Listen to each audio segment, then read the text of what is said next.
ये मैंने रांची ट्यून्ड किया है 549 किलो हर्ट्ज़ पे मीडियम वेव्स।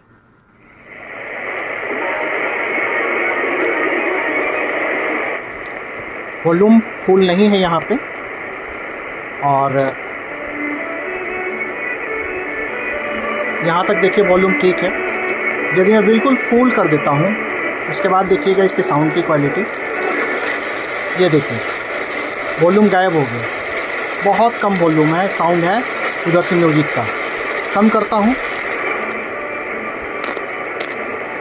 ठीक हो जाता है। एक बार फिर से देखिए,